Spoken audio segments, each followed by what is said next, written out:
Welcome in, everybody. We join you now with some big breaking news involving this guy, Wes. Tony Vitello is officially leaving Knoxville and headed to the pros as the new manager for the San Francisco Giants.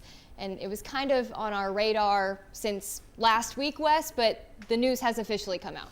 Yeah, and the news had started to kind of get on the radar maybe as much as a month ago in terms of the fact that this could possibly be a real thing, you know, because when these things first happen, you see people who cover the teams, right? Like if there was a vacancy at Tennessee, like there is now, then we would start making lists of people who would be on there. And you saw some people who cover the Giants put Vitello's name on that list, toward the bottom of it, but on the list. And so you're thinking, I don't know if that's the direction they'd go in, because it is unprecedented. Yes. It's not that this man can't coach ball. This man can coach ball as well as anyone, but it's just such a different game. Yeah. The professional baseball to regular baseball, there's a reason no one has done this move. Yeah. Because it's First in completely history. different Yep. stuff. So, Yep. you don't think, hey, this is going to be the move. But then he interviews with Buster Posey. It goes really, really well.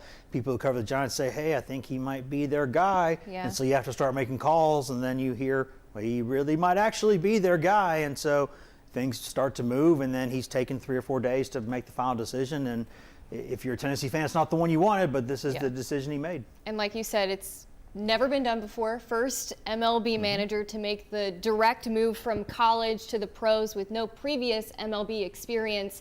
I mean, what does that just say about him as a coach? Clearly, it's a big deal. Well, and you add another complicating factor onto that. He didn't play professional baseball either. Yeah. So he never really hopped around the buses, on the minor league circuit for years, and paid his dues, is the way they would call it there. So it's a sea change. I mean, it's you're going from a place where you're picking the roster that you want. You can go recruit anybody you want. And if they sign, they're yours, right? Now it's who's available when you draft, who's available on the market, who can you afford, who can you not afford. Yep. You can offer somebody a lot of money, and the Dodgers can offer twice as much, and he'll go to the Dodgers, Yep. right? And that's the world that he's going to live in now. Or people who say, I could make just as much money playing for a team not in California, Yep. like say in Texas, and I don't have to pay the income tax I do in California. So you've got all these factors. Plus, when do you call somebody up? Yeah. When do you call them down? How do you control a clubhouse when you are definitely not the highest earner in that clubhouse, right? I mean, that's a new component too. Everything about this is so new, which means that Mr. Personality over here nailed that interview, because that's how you would make it happen. Well, I was going to say, it's going from comfortability to the unknown, and you can have one side of Tennessee fans extremely upset, saddened by this, but then I think you have a whole range of Tennessee fans who are like, all right, he's been with us for 8 years, he completely flipped this program around, he won us a national championship, let him earn his flowers, try to progress his career. And if things don't go so well, if you enjoy developing players more than what the pros is going to be, then you could always come back. Sure. I mean, I think that, I make it a point, as someone who, started my career as more of a reporter journalist and now more of an opinion-based journalist, I try to make it a point to not tell people how they should feel. Totally. Like, it's not my job to tell anyone watching this or listening to this how they should feel. I can just tell them what I think, and then they can decide however they feel. And I could say, hey, here's what I think, here's why I think it, and then you can do whatever you want with that. And I think, but what I will say is that I don't know, you can be upset about this. I don't understand how someone could not understand why he did this. I mean, you grow up as a kid, and you think you could be the manager of a Major League Baseball franchise one day. Not just any franchise, one of the historically, one of the 5 biggest World Series winners of all time, in a great baseball city, at maybe the most beautiful ballpark in the United States of America. I don't know how you could turn that down. And so again, it's something that when you get a coach who is as young as this guy, as successful as this guy, as charismatic and personable as this guy, and as culture changing as this guy, you have to always understand that you're not going to have him forever. It's just not how that deal works. Like, this guy was not going to be the Tennessee baseball coach for 30 years. I just never saw a world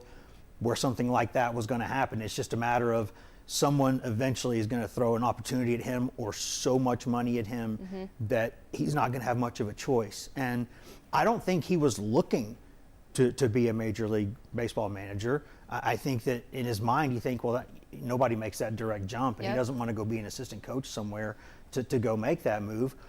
But then someone goes, hey, what if we make you the first to ever do this? And, you know, he also gets to go manage one of his favorite players of all time again, in Drew Gilbert. So, I mean, I don't, to me, it's one of those, I don't know why he wouldn't go situations. Well, and I think what you mentioned about being charismatic, we all know the kind of person Tony Vitello is. You go up to him, he's so friendly, so charismatic, you could pretty much just call him your friend whenever you bumped into him. And I think that's probably what makes it so hard for Tennessee fans, because they don't know what they're going to get next, and we can get into that a little bit with who we can predict might step into his role. But I think that's probably what is taking the most toll on Tennessee fans. You see them go out to the scrimmage yesterday to try to, support him in his decisions. He throws out a ball saying thank you, but that's just something that Tony Vitello would initially do. Like, you know what I mean? That's what he would have done from the beginning, and that's, here's the thing. I'll probably write a column about this, but I think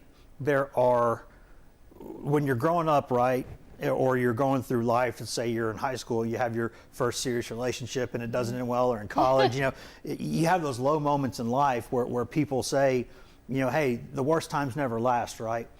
What we're not told as often, and we still should be told every bit as much, is that the best times don't last forever either. And that's not a fatalistic, that's not a negative thought. It's just a reminder that when you have things as well as you've ever had them, appreciate them while you have them. Yeah. Because you don't know, is this season going to be the last one? Is this game going to be the last one? They tell athletes all the time, play every game like it's your last. Yep. Because it might be. Well, as a fan, enjoy every player, enjoy every coach that you love for every game you have them, because you might not and probably won't have them forever, right? That's how this thing goes. So it is tough, and I understand the timing of it is tough too, but the fact of the matter is, Major League managers, this is their open season. This is when Major League managers get hired, is right around this time in the next month or so. So that's where things are right now. Yeah. It's a tough L, but you got to take it. And now, if you're Tennessee, the question is going to be, are you truly a great baseball program, or are you a good baseball program that had a great coach? Well, now they got to go prove it. Yep, and they're leaving behind, obviously, a bunch load of talent. And it has to stay. It has to stay. Exactly, 1,000%. And that's where, you could maybe get Drew Beam commenting on Twitter, Blake Burke saying, congrats, coach. Maybe Josh Elander could potentially step into this next role. And I think, for me, that would make the most sense. He's been with Tony his entire career at Tennessee. He's definitely a Danny White type hire when you talk about a young coach who's great at recruiting. He's recruited very talented players, former Tennessee players. You talk about Dylan Dreiling, Kavaris Tears, big names like that.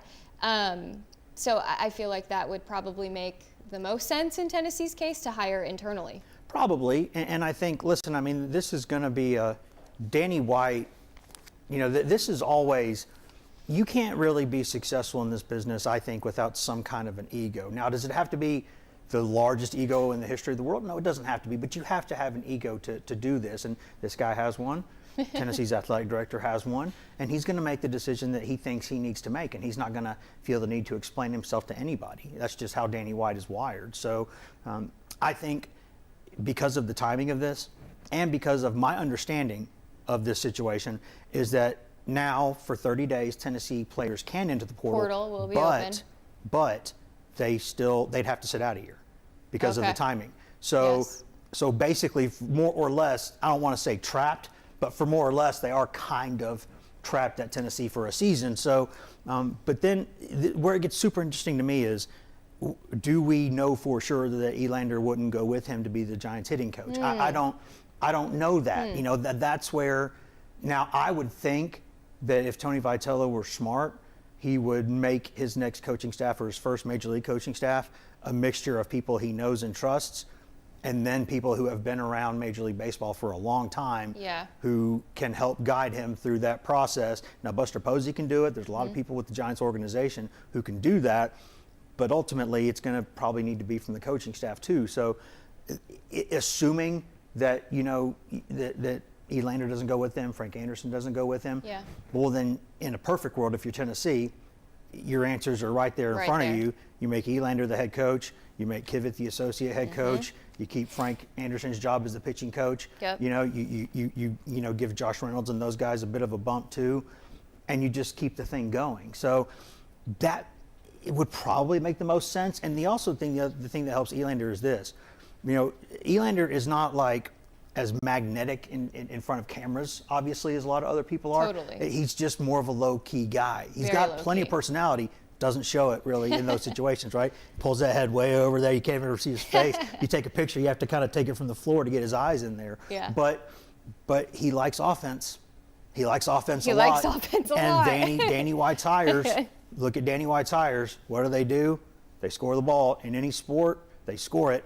And I think that's something that would be in his favor in this situation. So, plus, I mean, the Tennessee baseball program now, I think you look at it as something where continuity does make sense. Doesn't mean you have to go that way, but especially at this time of year, it's familiar. You know, I would think in that situation, you would go ahead and do that, because not only do you keep that roster together, this is where it is really kind of a kick to Tennessee in the gut too.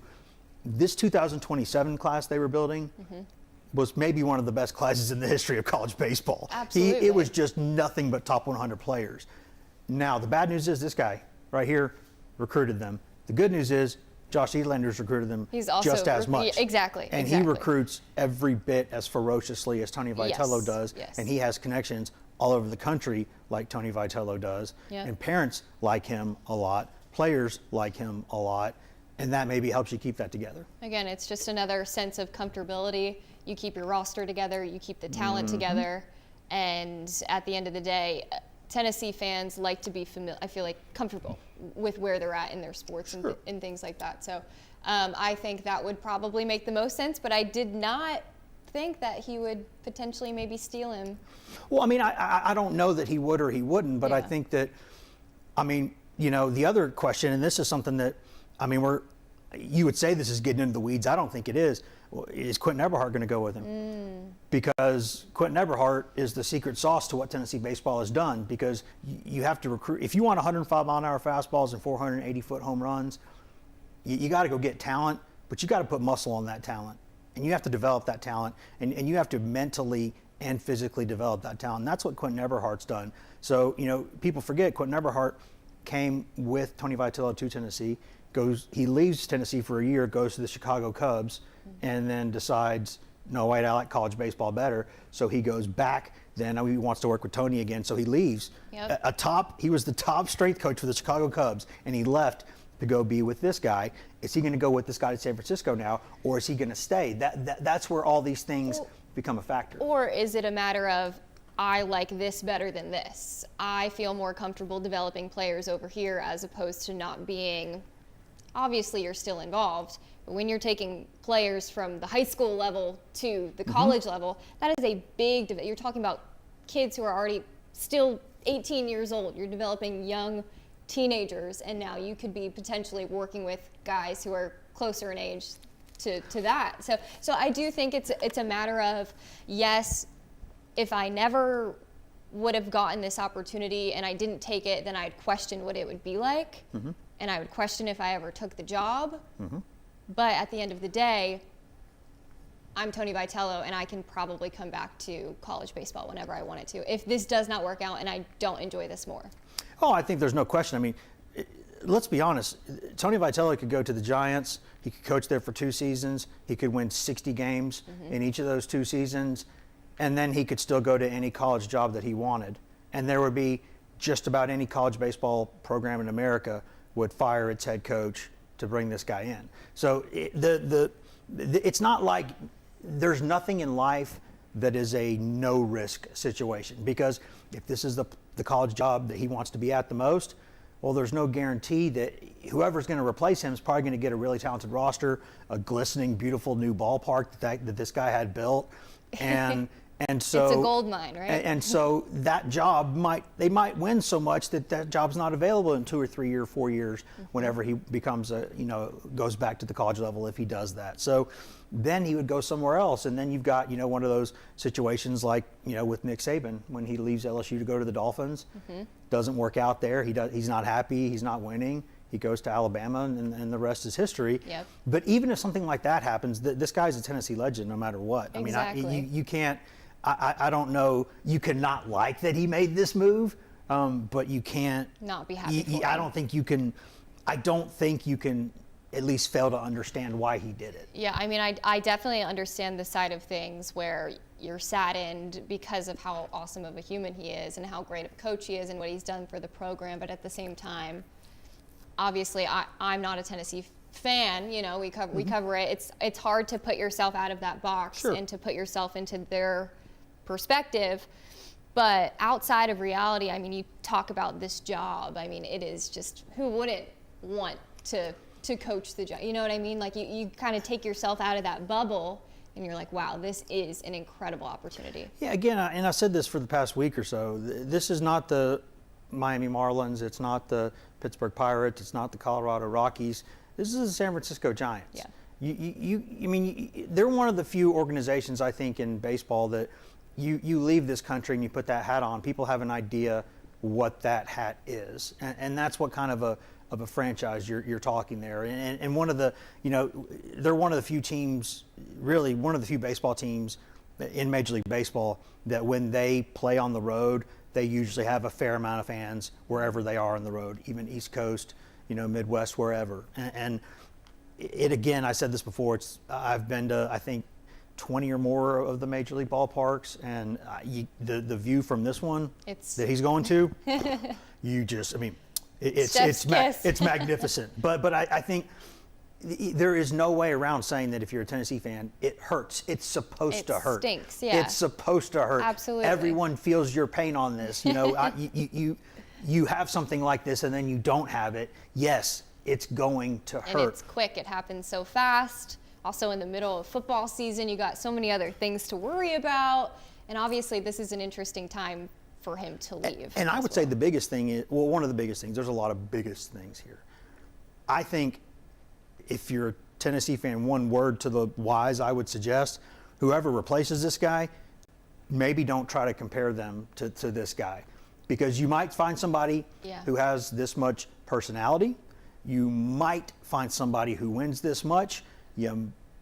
Really, really hard to get both of those at the same time. Yeah. So if you get one or the other and you don't get both, I mean, I'm not going to tell anyone how they should feel. Again, that's not my job. But I would suggest whoever replaces him, it probably helps them if they're not always compared to this guy with everything that they do, because that's not fair. I think they know better. Well, I think they know better not to even compare. I mean, I think that's why the reaction has been so prominent, because it's going to be hard to replace for sure. That's why I think the internal move is probably best case scenario for the team moving forward.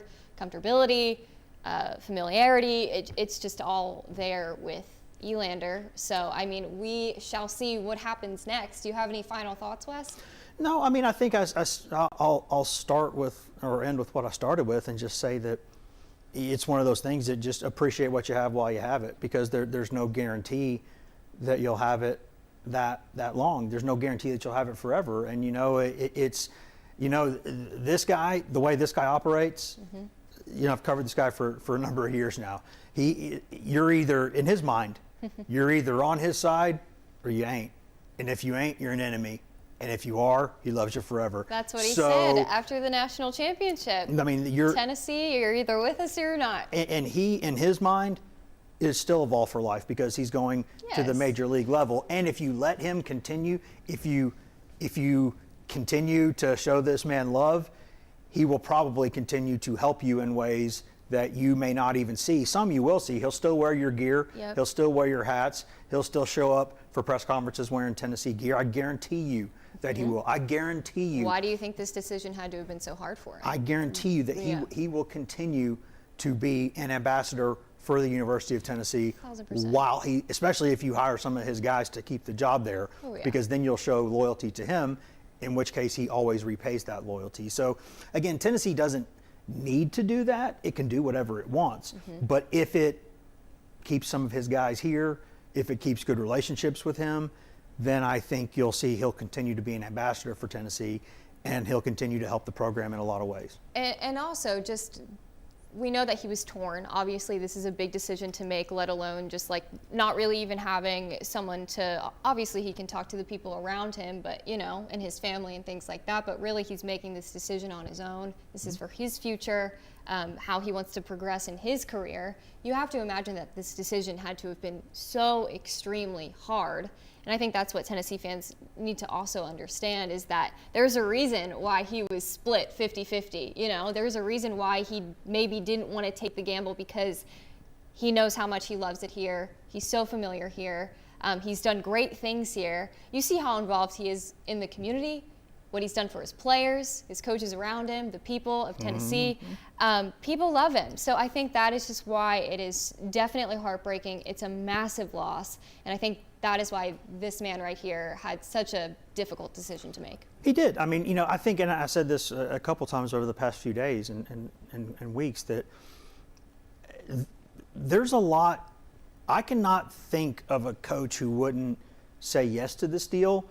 It took him longer than most. It took him longer than most would say to just say, oh, San Francisco Giants manager, and I don't have to go through the minors to get there. Yep. Check that box. Sign me up. Yeah. Well, let's worry about the money later. I'm going to sign this deal right now. Yeah. It wasn't like that. It just wasn't. And so it was difficult for him. And I think that's, you know, he is, and he says this all the time, right? He talks about, you know, you can't talk to this guy for 5 minutes without him mentioning him being an Italian American and how loyal Italian Americans are. We're going to miss that. You know, and so you gotta have somebody whose name ends in a vowel, right? But I think, Elandero, call him one of those. But I mean, I think that if he is loyal, and this was exceptionally hard for him, there have been very good college baseball programs the past few years who have kicked the tires on this guy, and he may have only pretended to listen for a little bit just to get a pay raise, because hey, that's just business. But he never in his mind entertained seriously leaving for any of those jobs. It was going to take something like this to get him out of here, and that's, unfortunately for Tennessee, one of those offers came, right? And you know, he wanted to coach in that new look ballpark too. He had that thing built basically in his image, for years, and that is what it is. So I mean, I think that this is one of those deals where people are going to look for a bogeyman here, because we live in a world now, and social media has done this, where there has to be a fall guy. There has to be a villain in every story. I don't know that there's a villain in this story. I think that certainly Tony Vitello and Danny White had some disagreements on some things, but I think that's the nature of the job. I think that's, name me one boss anywhere who doesn't have, his or her employees behind their back not being happy about some things. Yeah. That's just how things go in this business. And I don't think, I don't think this whole Danny White's happy with him leaving narrative is true. I don't believe that. No. Now, did he do everything he could do to keep him? I don't know. That's for him and his own conscience to decide. Yeah, we're not in on those I conversations. can't speak for him there, No. and I don't have any desire to speak for him there. He can speak for himself if he wants to. And I'm sure if he'll ever come out and do an interview, he'll be asked about that. But he has to come out and do an interview, and he doesn't do that very often. So we'll see. But I would not be jumping to conclusions that this was anyone's fault. No, no villain. It might be. It might be. But I've just done this long enough to know that if you go with an assumption, or you go with a whisper, or you go with something that you've heard third or fourth hand, if you're not getting it directly from the source, and even if you get it directly from the source, you got to question motives in some of those cases. Yeah. So let's not, if it's possible, I don't think casting aspersions immediately out of the gate is helpful here. I don't think it sets the right vibe. I don't think it helps the culture around the place. Let us report on that a little bit. Ask people that you know, read people that you trust, listen to people that you trust, watch people that you trust, and try to cool the heels on that, because there may not be a true bogeyman here. There might be, but let's find some proof of that before we go in that direction. Yeah, I mean, there were 100 different narratives throughout this week that we were hearing. Because there has to be a bogeyman. But we're not in on those one-on-one conversations. We'll never know. It's not really worth making assumptions either. But at the same time, it is what it is. And if I'm a Tennessee fan, I'm like, all right, my coach just did something no other MLB manager in the history of the MLB has ever done. That has to say something, and that's something worth being thankful for. I think so, and I think that, again, people can think whatever they want to think. That's not our job to tell them what to think. We can give them facts, and they can do what they want to do with them, and we can give them opinions, and they can do what they want to do with that. But my only point there is that we don't know exactly what happened, and we know some things. We know that I can tell you that, yes, he wanted a little bit more of the NIL allocation than he got. Was it the reason he picked up his ball and went 3,000 miles across the country? I don't know. I think it was more the opportunity that was given to him. And I think it also suits the narrative for him that there's a reason he was pushed out. I think we have to be honest about these things. It suits everyone's narrative to have certain versions of stories out there. Yeah. And it would suit his narrative that there were things at Tennessee he didn't like, when of course there were many things he did like, many things he loved, and a few things he didn't like. And I think that's again, it's now for Tennessee, the bottom line is this: it's done. Mm-hmm. He's gone, at least for now, and you got to go find another coach. And whoever it is, I'll give Tennessee fans credit for this. I know without question they will rally around the flag for whoever it is. Yeah. At first. Now, if there's some struggles in adjusting to things, if things don't look necessarily as spectacular as they did with this guy for a lot of his tenure, then we'll see if pitchforks come out. But I know this: at first, whoever it is, they will convince themselves at first that it's a great hire, and they'll move on from it. And I think that's a healthy mindset, because you have to, if you don't have hope, what's the point of any of this? Yeah. In sports, particularly in sports, 1,000%. I think you have to have some hope, because there's so many ways and so many other areas of life these days in this era where you just don't have hope. Mm-hmm. If you can't have some hope in sports, what are you doing? Let's see where things go from here. Let's see where things go. All right, well, Tony Vitello's out. We'll keep you updated on who takes his spot, but it's official. Tony Vitello leaving Knoxville, not the head coach of the University of Tennessee anymore. We will have some fan reactions later today in our shows. We're also going to hear from some former players and their responses on all of this. So stay tuned with all of our Tony V bye-bye coverage, and we'll see you next time.